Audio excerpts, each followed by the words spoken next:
নমস্কার, সংস্কৃত ব্যাকরণ গঙ্গা চ্যানেলে আপনাদের সকলকে স্বাগত জানাই। আজ আমরা পুরাণের লক্ষণ সন্দর্ভে জেনে নেব যে কোন পুরাণ অনুসারে বলা হয়েছে যে পুরাণে 5টি লক্ষণ এবং কোন পুরাণ অনুসারে বলা হয়েছে যে পুরাণে 10টি লক্ষণ। সেই সম্বন্ধে আমরা বিস্তারভাবে ব্যাখ্যা সহ দেখে নেব। তো আগের ভিডিওতে আমরা রামায়ণ মহাভারত সম্বন্ধে সামান্য পরিচয় এবং প্রশ্নগুলি দেখে এসেছি। তো যারা দেখেননি অবশ্যই দেখে নেবেন।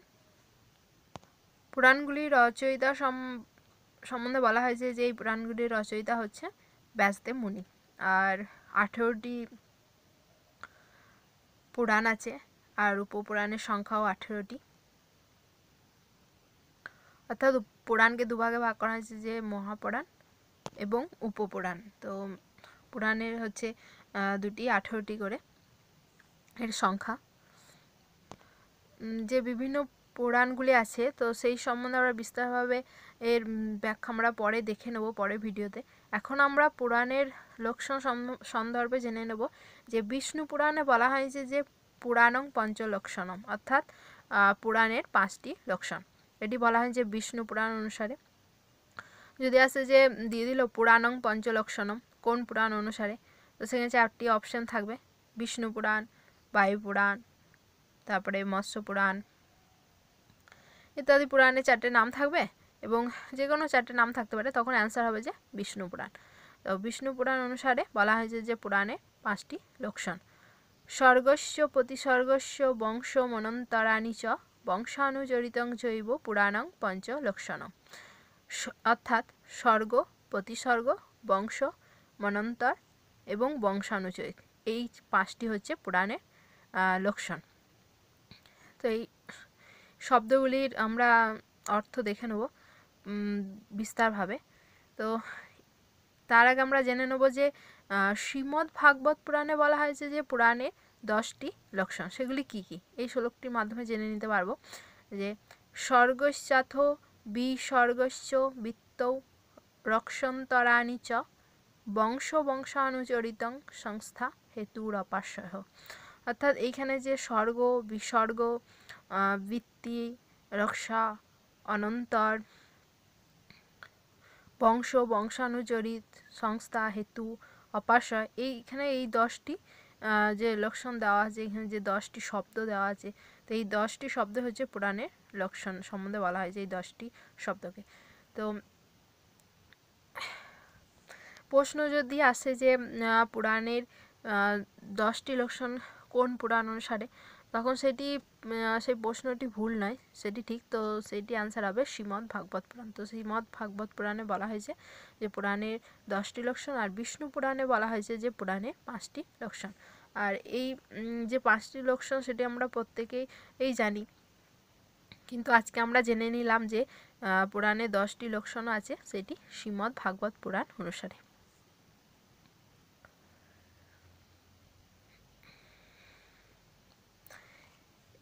এরপর আমরা এর যে স্বর্গ আদি যে 5টি শব্দ এবং স্বর্গ আদি যে 10টি শব্দগুলি আমরা অর্থ দেখে নেব যে কি এইগুলির অর্থ। তো প্রথম আমরা যে বিষ্ণু পুরাণ অনুসারে পঞ্চ যে লক্ষণ করা হয়েছে সেই অর্থগুলি দেখে নেব। স্বর্গ, প্রথমে বলা হয়েছিল যে স্বর্গ। তো স্বর্গ হচ্ছে কি জগৎ কি নানা পদার্থ কি উৎপত্তি অথবা সৃষ্টি হচ্ছে স্বর্গ। অর্থাৎ জগতের যে পদার্থগুলি, বিভিন্ন যে পদার্থ সেগুলির যে উৎপত্তি হয়েছে বা সৃষ্টি হয়েছে তাকে এখানে স্বর্গ বলা হয়েছে। দ্বিতীয় লক্ষণটি ছিল প্রতিস্বর্গ, অর্থাৎ প্রলয় অর্থাৎ ধ্বংস। এই প্রতিস্বর্গ বা ধ্বংস হচ্ছে 4 প্রকারের: নৈমিত্তিক, প্রাকৃতিক, নিত্য এবং আত্যন্তিক। প্রাকৃতিকভাবে ধ্বংস হতে পারে, নৈমিত্তিকভাবে বা সৃষ্টি হলেই ধ্বংস আছে, নিত্য, তাই ইত্যাদি। এই প্রতিস্বর্গে এখানে প্রকার করা হয়েছে যে কীভাবে ধ্বংস হতে পারে। তো সৃষ্টি অর্থাৎ উৎপত্তি বা সৃষ্টি তাহলে তার ধ্বংস হবে, তো সেই জন্য স্বর্গ, তারপরে প্রতিস্বর্গ। আর প্রতিস্বর্গ মানে হচ্ছে ধ্বংস। এরপর আমরা তৃতীয় যে লক্ষণটি সেটি বলা হয়েছে বংশ, अर्थात ब्रह्मा के द्वारा जितने राजाओं की सृष्टि हुई है उनकी भूत भविष्यत तथा वर्तमानकालीन যে সন্তান পরম্পরা को বংশ নাম সে জানা যাতা है। অর্থাৎ যে ব্রহ্মার দ্বারা যে রাজার সৃষ্টি হয়েছে সেই রাজাদের ভূত ভবিষ্যৎ এবং বর্তমান কালের যে সন্তান পরম্পরা মানে পরপর যে চলে আসে বংশধারা সেই বংশের নামগুলি জানা যায় তাকে বলা হয়েছে বংশ। সেখানে শুধু রাজা নয় দেবতা এবং ঋষিরও বংশ সম্বন্ধে গ্রহণ করা হয়েছে এই পুরাণে। তো সেখানে শুধু রাজা নয় দেবতা এবং ঋষিদেরও বংশের সম্বন্ধে জানা যায় যে পরপর যে বংশের ধারা। যেমন আমরা যদি ধরে নিই যে বিন্দুসারের পিতা হচ্ছে চন্দ্রগুপ্ত এবং তার পুত্র হচ্ছে অশোক। তো এই যে তাদের বংশ সেটি এই পুরাণ থেকে আমরা জানতে পারি। তো সেটি কোন পুরাণ থেকে জানা যায় সেটা আমরা পরের ভিডিওতে জেনে নেব। তার জন্য অবশ্যই পরের ভিডিওটি দেখতে হবে। এবং শুধু অশোকই নয় আমরা অন্যান্য যে রাজারা আছে তাদের কাহিনী যে কোন পুরাণে লেখা হয়েছে সেই সম্বন্ধে আমরা দেখে নেব। এরপর আমরা জেনে নেব মন্বন্তর। মন্বন্তর মানে বলা হয়েছে যে पुराण के अनुसार सृष्टि के विभिन्न काल मान का द्योतक হচ্ছে ঈশ্বর। মানে পুরাণের যে অনুসারে যে সৃষ্টির বিভিন্ন বলা হয় যে কাল একের পর এক যে কাল তারা ধরেছে সময় ধরেছে তো সেই দ্যোতক সেই শব্দটি মন্বন্তর বলে চিহ্নিত করা হয়েছে। পৌরাণিকের যে কাল গণনা করা হয় সে তার স্বরূপ হচ্ছে যে মনু প্রথমে এবং তারপরে যে তার বংশের যে পরপর মনুর যে পুত্র তো সেই অনুসারে তো মনু দেবতা তারপর মনু পুত্র ইন্দ্র সপ্তর্ষি তারপরে ভগবানের অংশবতা ইত্যাদি যে 6 বিশিষ্ট ও এদের সাথে যুক্ত হয়েছে এই মন্বন্তর কাল যুক্ত করা হয়েছে।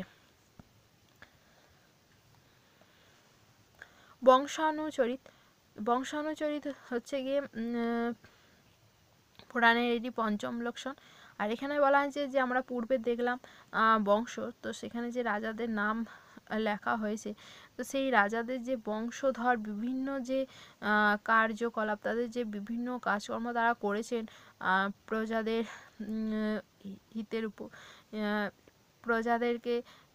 প্রজাদের উদ্দেশ্যে অশোক যেমন বিভিন্ন হিতৈষী কাজকর্ম করেছিলেন। আমরা যে অশোকের শিলালিপি পড়ে এসেছি সেখানে আমরা দেখেছি। তো সেখানে আমি আলোচনা করেছি যে অশোকের বিভিন্ন যে কাজকর্মগুলি তার শিলালেখে তার অভিলেখে যে লেখা আছে তো সেই সম্বন্ধে আমরা সেখানে দেখে এসেছি। তো সেই তাদের যে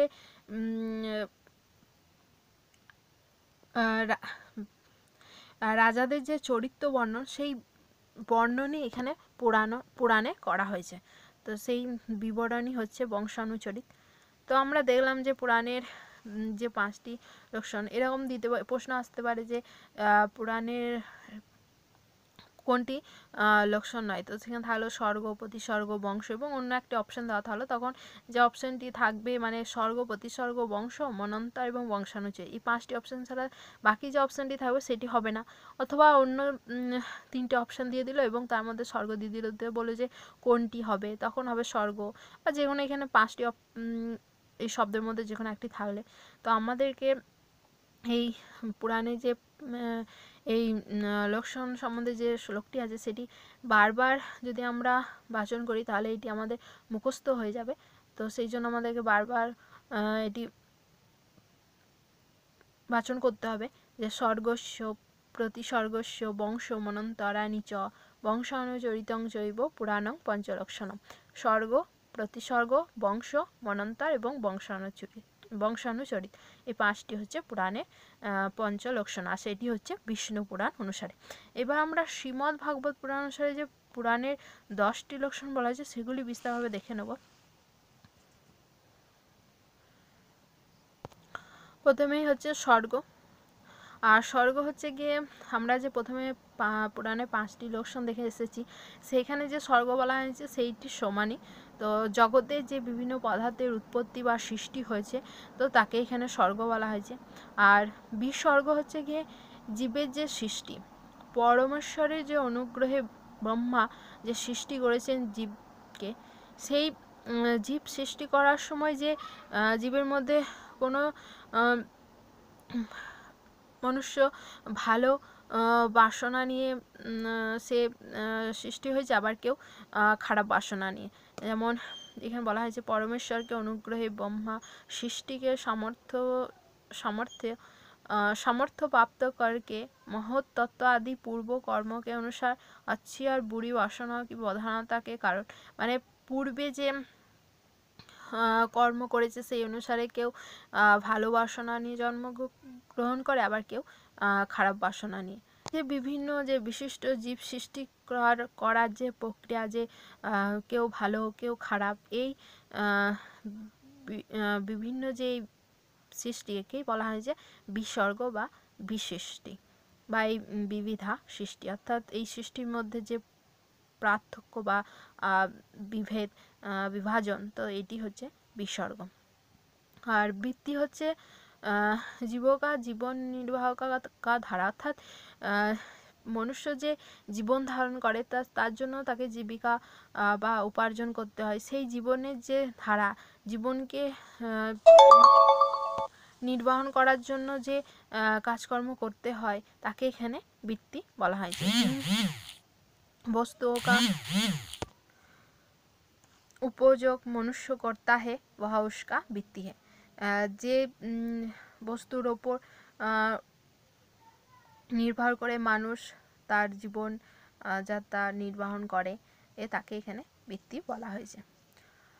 রক্ষা হচ্ছে গিয়ে এর সম্বন্ধ হচ্ছে ভগবানের অবতার এর সাথে, কারণ ভগবান যুগ যুগ ধরে যে বিভিন্ন অবতারের রূপ ধারণ করেছেন এই বিশ্ব অর্থাৎ সংসারকে রক্ষা করার জন্য, তো তাকে এখানে রক্ষা করা মানে রক্ষায় এই শব্দটি এখানে ব্যবহার করা হয়েছে যে ভগবানের অবতার সম্বন্ধে। আর অনন্তরাণী অর্থাৎ এখানে মনন্তরকে সমান, অর্থাৎ মনন্তরে আমরা যে বললাম মনুর এবং দেবতা বা মনু পুত্রদের যে কাল, তো সেইটি এখানে অনন্তর বলা হয়েছে, কিন্তু এখানে শব্দের পার্থক্য, এখানে মনন্তর বলা হয়েছিল আর এখানে অনন্তরাণী বলা হয়েছে। আর বংশ হচ্ছে আমরা যে আগে পড়ে এলাম বংশ, রাজাদের যে বংশ পরম্পরার যে নাম পুরাণে লেখা আছে সেটি বংশ এখানে। আর বংশানুচরিত অর্থাৎ সেই রাজারা যে কাজকর্ম তাদের যে চরিত্র বর্ণন করা হয়েছে, তো সেগুলি হচ্ছে বংশানুচরিত। আর সংস্থা হচ্ছে প্রতিসর্গকার সমান, অর্থাৎ আমরা যে প্রথমে স্বর্গের পর প্রতিসর্গ পড়েছিলাম অর্থাৎ ধ্বংস, তো সেইখানে সংস্থা ব্যবহার করা হয়েছে প্রতিসর্গের পরিবর্তে, তো এখানে বলা হয়েছে সংস্থা মানে ধ্বংস। তো শুধু এখানে সেই শব্দের ভেদ, এখানে ওইখানে প্রতিসর্গ ব্যবহার করেছিল, এখানে সংস্থা। আর হেতু হচ্ছে এই শব্দ মে জীবকা গ্রহণ অভিষ্ট, অর্থাৎ এই হেতু শব্দের দ্বারা জীবের গ্রহণ করা হয়েছে। আর জীব হচ্ছে নিজের যে অদৃষ্ট দ্বারা বিশ্বের সৃষ্টির দ্বারা सृष्टि या विश्व प्रलय का कारण होता है। और इसी अभिप्राय में यह भागवत में हेतु जैसे सार्थक शब्दों का द्वारा क्रिया गया মানে এই হেতু শব্দের দ্বারা এখানে এই শব্দকে বোঝানো হয়েছে যে ভাগবতে এই হেতু শব্দটি ব্যবহার করা হয়েছে, অর্থাৎ বিশ্বের বা এই সংসারের যে সৃষ্টি বা যে ধ্বংস বা প্রলয়, তো সেই কারণে যে কারণে হয়ে থাকে তাকে এখানে হেতু বলা হয়েছে। মানে হেতুটা কি, যে বিশ্ব সৃষ্টি হচ্ছে বা বিশ্বের যে ধ্বংস তার কারণ, তো জীবের এখানে যে নিজের যে অদৃষ্ট দ্বারা এখানে মানে জীব তার খারাপ কর্মের দ্বারা এখানে মানে ধ্বংস করে ফেলে, আবার ভালো কর্মের দ্বারা সৃষ্টি হয়। তো এখানে যে হেতু বা এখানে যে কারণটি তাকে এখানে ভাগবতে হেতু নামে অভিপ্রায়, তো হেতু এই সার্থক শব্দের দ্বারা এখানে করা হয়েছে, মানে ব্যবহার করা হয়েছে যে হেতু শব্দের দ্বারা, মানে এই অর্থটাকে বোঝানোর জন্য হেতু শব্দটি ব্যবহার করা হয়েছে। এরপরে আমরা শেষ যে 10 নম্বর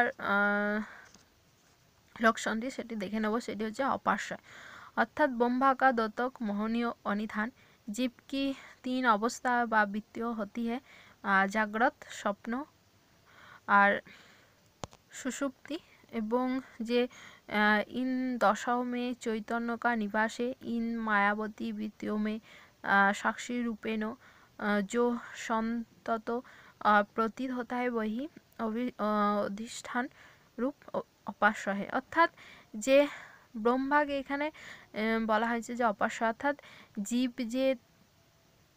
জীবের যে তিনটি অবস্থা, জাগ্রত অর্থাৎ জেগে থাকে এবং স্বপ্ন এবং ঘুমিয়ে থাকে, এই যে তিনটে দশা, এই তিনটের মধ্যে চৈতন্য নিবাস করে, চৈতন্য বাস করে।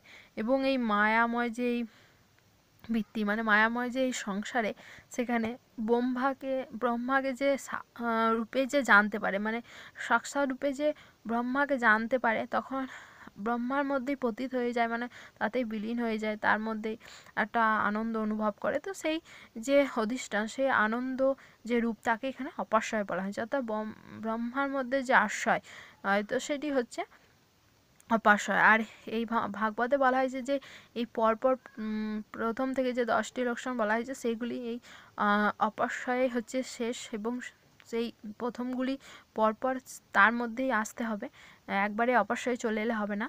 তো সেখানে বিস্তারভাবে আরও নানা ব্যাখ্যার মধ্যে সেখানে মানে উদাহরণের সাহায্যে সেখানে ব্যাখ্যা করা হয়েছে, নানা সেখানে ব্যাখ্যা দেওয়াও হয়েছে। তো আমরা বিস্তারভাবে তো যাব না, আমরা জাস্ট যে এই শব্দগুলি অর্থ জেনে নিলাম যে কি। তাহলে শ্রীমদ্ ভাগবত পুরাণ অনুসারে স্বর্গ, বিসর্গ, বৃত্তি, রক্ষা, অনন্তরাণী, বংশ, বংশানুচরিত, সংস্থা, হেতু এবং অপাস্য, এই 10টি শব্দকে এখানে পুরাণে 10টি লক্ষণ বলা হয়েছে।